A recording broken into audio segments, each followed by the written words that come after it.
तर मित्रांनो, आपण आता आलो आहोत हत्ती तलावाच्या इथे. गडावरती जे हत्ती तलाव होते तिथे आलो आहे. आपल्याबरोबर गाईड आहेत. काय तुमचं नाव? माझं नाव जयेश वसंत हिरवे. अच्छा, ओके. हे आपल्याला आहेत ना हत्ती तलावाबद्दल जे काय डिटेल आहे, माहिती आहे ते आपल्याला सांगणार आहे. सांगा प्लीज. जय शिवराय. आता आपण ज्या ठिकाणी उभे आहात या तलावाचं नाव आहे हत्ती तलाव. हत्ती तलाव म्हणजे काय, तर रायगड किल्ल्यावरती अशी मोठमोठी 11 तलाव आहेत, पण या तलावाचं नाव हत्ती तलाव देण्याचं कारण काय, तर छत्रपती शिवाजी महाराजांच्या काळामध्ये रायगड किल्ल्यावरती 2 लहान पिल्लं आणली होती हत्तीची.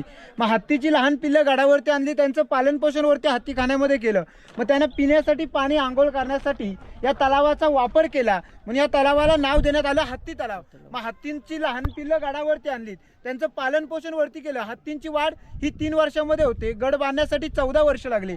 मग उरलेले काही 11 वर्ष होते, त्यांना दगडी वगैरे वाहण्यासाठी त्यांचा उपयोग केला. येणाऱ्या प्रमुख पाहुण्यांच्या स्वागतासाठी हत्तींना नगारखान्यासमोर सजून ठेवले आणि मग पिण्यासाठी पाणी, आंघोळ करण्यासाठी या तलावाचा वापर केला जात होता. म्हणून या तलावाला नाव देण्यात आलं हत्ती तलाव. म्हणून या तलावाला अजून देखील नाव असं हत्ती तलाव देण्यात आलेलं आहे.